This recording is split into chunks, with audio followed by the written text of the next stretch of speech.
এত বড় মজা জাদু, এত বড় মজা, তিন মজা দেখাতে পারলে খাওয়াবো আস্ত গজা। সকাল বেলার চানে মজা, মজা ইলিশ মাছে, 3 নম্বর মজা কেমন ঝুলছে দেখো গাছে। এত বড় মজা জাদু, এত বড় মজা, এত বড় বাস। আমার ছোট্ট ছোট্ট নাতি নাতনিগুলোর আজ কি হলো রে? হ্যাঁ, সকালবেলাতেই সব গল্প শুনতে হাজির। কিরে? গল্প নয় গো গোপাল দাদু, এখন তো পাঠশালায় যেতে হবে সকলকে। তাই তো বটে। তবে সবাই এসে জুটলি কেন বল দেখি? কোনো শক্ত ধাঁধা ভাঙতে সমস্যা হয়েছে বুঝি? হ্যাঁ, সমস্যা আমাদের নয় গোপাল দাদু, ওই যে তোমার বন্ধু সমস্যার বোঝা মাথায় নিয়ে এসেছে। খুব বড় সমস্যা। সত্যিই ভারী কঠিন সমস্যা ভারমশাই, এমন সমস্যা কোনোদিন আসেনি। কি সমস্যা বলো দেখি বিজ্ঞানী মশাই? রাজসভায় তো আজ যাবই, তখনই তো। তাহলে অনেক দেরি হয়ে যাবে। অনেক দেরি হয়ে যাবে। এই সমস্যা তুমি ছাড়া কেউ দূর করতে পারবে না। বিজ্ঞানী মশাইকে জিজ্ঞেস করো না। তাহলে বলে ফেলো সমস্যার কথা। সেটা আমরা জানি নাকি? শুধু জানি দেশের খুব বিপদ। সবাই জানলে চলবে নাকি? আয় গুলটে ন্যাপলা আয়, আমরা যাই, বিজ্ঞানী মশাই সব বুঝিয়ে বলবে। আসি গোপাল দাদু। দেশের বিপদ এবার সামলে দাও, না হলে আমাদের গল্পের আসরই উঠে যাবে।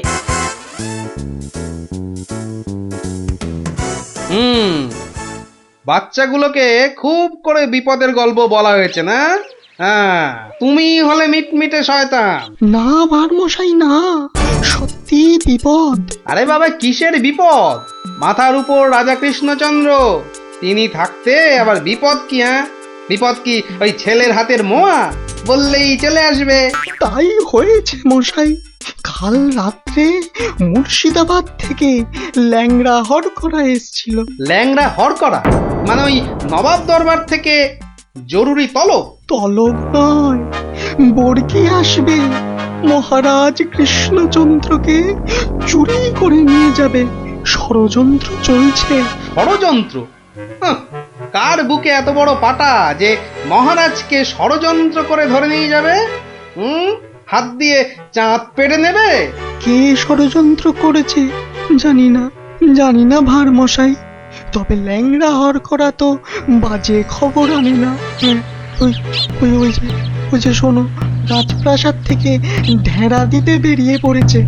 শোনো শোনো শোনো শোনো শোনো, কেষ্টনগরবাসী সব মন দিয়ে শোনো। কৃষ্ণনগরের বুড়ো ছুঁড়ো বুড়ি বাচ্চা, অবধান করো, অজানা অচেনা কোনো লোক দেখলেই কোতোয়ালিতে খবর দাও। রাস্তা ফাস্তায় অলিগলি খুঁজছি খাপচায় নজর দাও। সাবধান সাবধান সাবধান, বর্গির ষড়যন্ত্র। শোনো শোনো শোনো। কি বুঝলে ভারমশাই? গুরুতর। আগে তো রাজা মশাইয়ের পাশে গিয়ে দাঁড়ানো দরকার। আমি আসছি বিজ্ঞানী মশাই।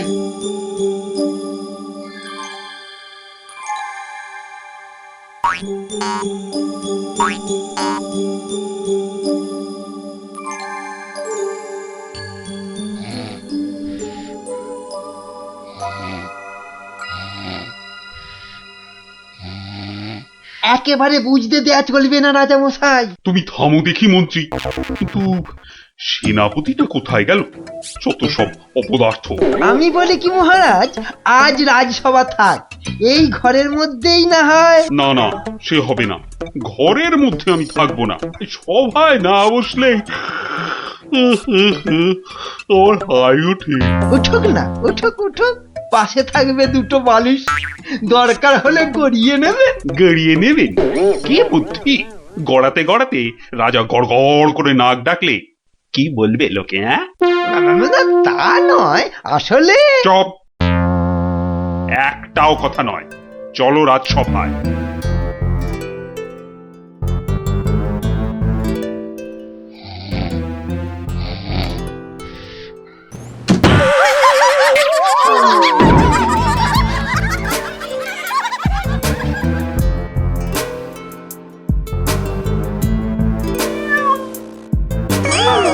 অমঙ্গল অমঙ্গল। না যাওয়াই ভালো, দিনকাল ভালো নয়।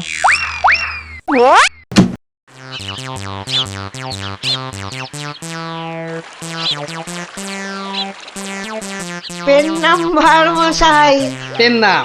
খুব দেরি হয়ে গেল বুঝলেন। রাজা মশাই তো আজ ঘরেই আছেন, সভাতে আসেননি। ওই ল্যাংড়া হরকরা যা ভয় ধরিয়েছে। ঘরে আছেন, রাজসভায় বসেননি? আশ্চর্য। দেখে আসি। কি বলছেন সেনাপতি মশাই, সভায় রাজা যাবে না? তাই তো শুনছি। ও ওই লিকপিকে মন্ত্রীটা একটা এই হেড়াল দেখিয়ে দিয়েছে বেটা, ঝাঁটা গোপের মন্ত্রী। আজ সভায় রাজা মশাই আসলে না হয় পেটের উপর ওই অস্ত্র ধরে ঘোড়ায় বসিয়ে হাওয়া হয়ে যেতাম। সর্দারকে এখন কি বলবো? হারা না ভাই, সুযোগ কি চলে গেছে। রাজাকে ধরে দেবো বলেছি, ধরে দেবো, ব্যাস। কি সর্বনাশ! সেনাপতি মশাই ষড়যন্ত্র করছে রাজাকে চুরি করা। আরে কেউ তো বিশ্বাসই করবে না। কে কে ওখানে? কে কে কে এখানে? কে? এই তো ডাল ভাঙা। কে? ও তাই বলো। বাদর ঢুকেছে বাগানে। তা বেশ। কাউকে পেলেন নাকি? না, বাদরের বাদামো, ভয় নেই। তাহলে তাহলে সর্দারকে কি বলবো সেনাপতি মশাই? বলবে আজ রাজামশাই ঘর থেকে বেরোয়নি, কাল বেরোবে। কি করে হবে? কি করে হবে? মন দিয়ে শোনো। প্রত্যেক দিন ভোরবেলা রাজামশাই আসেন আগানে, মানে বাগানে। যেই ফটকের সামনে যাবেন, একটা কম্বল চাপা দিয়ে ধা, বোঝা গেছে? চলো। খুব বুঝেছি। বেটা বিশ্বাসঘাতক, মাথা মোটা কোথাকার। এভাবে ঘরের মধ্যে বসে থাকা যায় নাকি? মহারাজ, গোপাল ভাঁড় মশাই দেখা করতে এসেছেন। এসেছে? এতক্ষণে মনে পড়লো। মহারাজ, আপনার ঘরে তো ঢুকতেই দিচ্ছে না। রাজা মশাইকে এখন বিরক্ত করো না ভার মশাই। তুমি একটু থামো তো মাত্র। না না, বলুক মহারাজ, আপনার ভালোর জন্যই তো বলছেন উনি। কি জানি কে যে এমন ষড়যন্ত্র করছে। কে করছে তা তো বললে বিশ্বাসই করবেন না। কি ভাবছো গোপাল? আজ্ঞে মহারাজ, সেনাপতির মতন বীর হলে একাই আপনাকে অমাত্য মশাই বাঁচিয়ে দিত। অতটা গায়ের জোর তো নেই, সাহসও নেই। কে বলেছে তোমাকে যে আমার সাহস নেই? আছে সাহস, নিশ্চয়ই আছে। প্রমাণ দিতে হবে। কি করতে হবে? কাল খুব ভোরবেলা রাজামশাইয়ের চাদরটা গায়ে চাপিয়ে পাগড়ি মাথায় বাগানে ফটকে যেতে পারবেন। কেন পারবো না? অত সাহস হবে না। কি আশ্চর্য! হ্যাঁ, আমি পারবো পারবো পারবো পারবো, ব্যাস।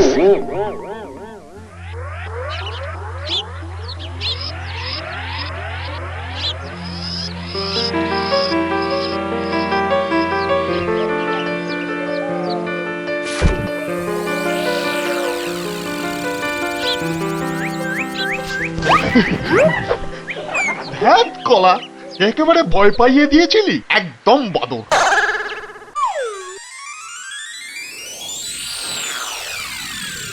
ওই তো যাচ্ছেন রাজামশাই।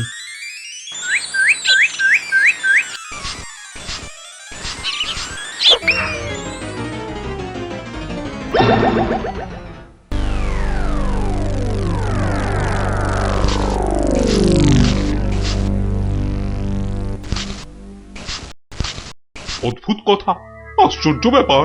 অমাত্যমশাই বাগানে বেড়াতে গেল আর কর্পূরের মতো উবে গেল।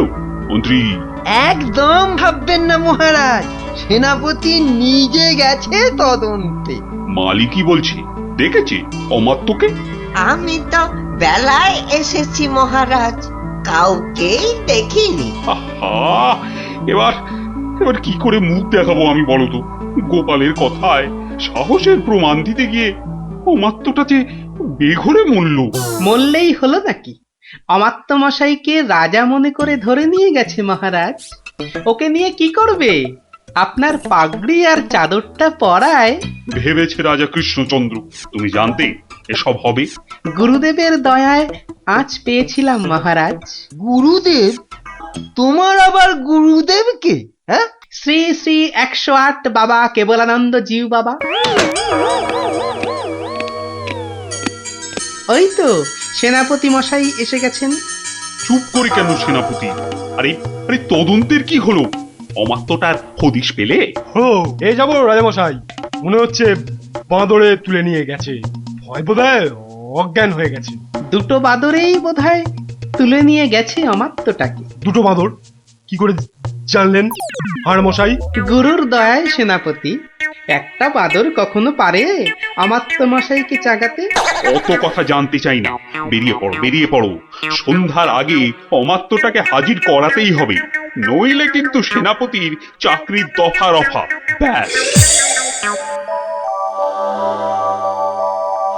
আর অমাত্য মশাইকেও দেখুন, রাজা মশাইয়ের পাগড়ি তেনার চাদর পরে তুই এলি কেন? এ কি আর এসেছে, গোপাল ভাঁড় লোভ দেখিয়েছে। তবে তবে আমি আমি ঠিক উদ্ধার করে আনবো ওই ওই ওই অমাত্য মশাইকে।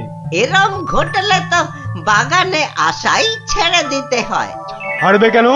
তবে হ্যাঁ, সন্ধ্যের পর আর কেউ বাগানে যাবে না। টুত বেরোচ্ছে বোধ হয়। বেরোতে পারে, যাই তদন্ত করে আসি। তোমরা দেখো সব, আমি একটু ঘুরে আসি।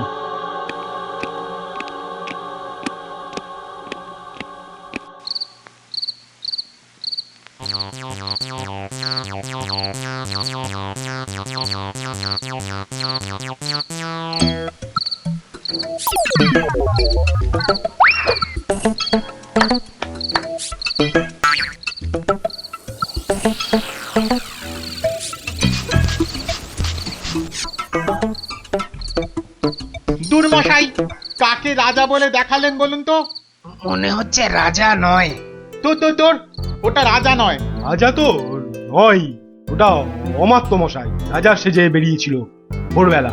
সর্দারকে কি জবাব দেব? কবে ঘর থেকে বেরোবে রাজা?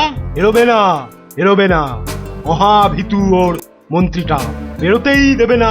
ঘর থেকে না বেরোলে ধরবো কি করে? আপনি একটা হতভাগা। ঘর থেকে না বেরোলে আমরা ঘরে ঢুকবো। কি করে ঢুকবো ঘরে? ইট কাটবো, পাথর ভাঙবো। পাথরের দেয়াল, শীত কাটতে হলে কোনো চিন্তা নেই। এই নাও ছেনি, এটা দিয়ে ঘষতে হবে আর জল দিতে হবে, ঘষতে হবে আর জল দিতে হবে। আরে বাস, পেটে পেটে দুষ্টুমির বুদ্ধি, ষড়যন্ত্রী মশাই একটা। বোঝা গেল? হ্যাঁ, এই ছেনিটা দিয়ে পাথরের দেয়ালে ঘষবো আর জল দেবো আর ঘষবো। বুঝেছি বুঝেছি, আজ রাতে রাজার ঘরে শীত দেব, ব্যাস। তারপর রাজা মশাইকে নিয়ে দাঁ, খেল খতম। মন্ত্রী, এবার এবার সবাইকে নিয়ে যাও তো। ভীষণ হাই উঠছে। আমি কাউকে আর ঘরে ঢুকতে দেব না মহারাজ, আপনি একটু গড়িয়ে নিন। কিন্তু আমায় একটু কথা বলতে হবে মন্ত্রী মশাই। এই দেখো, কেউ থাকবে না এ ঘরে। তাই তো বলছি সবাই বেরিয়ে যান, আমি খালি রাজামশাইকে একটা মন্ত্র শিখিয়েই চলে যাব। মন্তর? মন্ত্র, বেরোন না সব। মহারাজ, সেদিন রাস্তা দিয়ে আসতে আসতে দেখেছিলাম একটা ষাঁড় মাটিতে খুর ঘষছে আর তার মুখ দিয়ে লালা ঝরছে। শ্রী শ্রী 108 বাবা আমার গুরুদেব দয়া করে একটা মন্তর দিলেন, খুরং ঘর্ষং ছিরিক ছিরিক পানি, মারবো চড় গলাখানা টানি, আমি তোর মনের কথা জানি। এটা মন্তর। মন্তর মহারাজ, চিৎকার করে রাত্রির বেলা খালি বলবেন, বিপদ কেটে যাবে মহারাজ, অমাত্য মশাই ফিরে আসবেন, আমি আসি মহারাজ। আপনি চিৎকার করে বলুন শুধু, কি মন্তর রে বাবা? খুরং ঘর্ষং ছিড়িক ছিড়িক পানি, আমি তোমার মনের কথা জানি।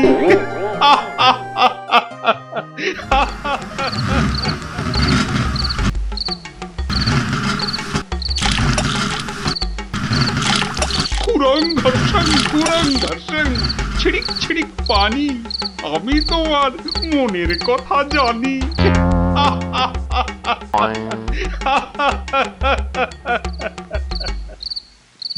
হলো কি? তাড়াতাড়ি হাত চালাও। ওই এষ্টচন্দ্রের দফা রফা করবো আজ। আমাকে জলহস্তি বলে, আঁখা মোটা বলে। বলবেই তো, রাজা মশাই সব জানতে পেরে গেছেন, মরলাম আমরা। হ্যাঁ, আনতে পেরে গেছেন? কিভাবে জানলো? তা জানি না, কি বলছেন রাজামশাই শুনুন এসে। খুরং ঘর্ষং ছিড়িক ছিড়িক পানি, মারবো চড় গলাখানা টানি। যা গলা কি করে জানলো? খুরং ঘর্ষং মানে খুর ঘষে শীত কাটছি, খুর ঘষে। ছিড়িক ছিড়িক পানি মানে ছড়ছড় করে জল দিচ্ছি। গলাটা টেনে এবার চড় মারবে। তারপরে পাটো। তারপর বাবা, তাড়াতাড়ি রাজার পায়ে পড়তে হবে, ভুল হয়ে গেছে। ওরে বাবা, তাড়াতাড়ি আয়। মহারাজ রক্ষা করুন, মহারাজ রক্ষা করুন, ভুল হয়ে গেছে। কি হলো সেনাপতি? আপনি সব জেনে গেছেন, বুঝেছি। তাই ওই খুরং ঘর্ষং খুর দিয়ে শীত কাটছিলাম। রাজামশাই ছিরিক ছিরিক করে জল দিচ্ছিলাম রাজামশাই। আপনাকে ধরে নিয়ে গিয়ে বর্গীদের কাছে চল মারুন না, আর করবো না। ভাঁড় মশাই তাহলে সব জানতে পেরেছিল। আজ আর বলতে আমার কোনো লজ্জা নেই। এই গোপাল ভাঁড় শুধু সবার ভাঁড় নয়, সে নবদ্বীপের শ্রেষ্ঠ প্রজা, আমার বন্ধু, আমার ভাই, আমার প্রাণ রক্ষা করে সে আমার শ্রেষ্ঠ আত্মীয়। এসো গোপাল, এসো।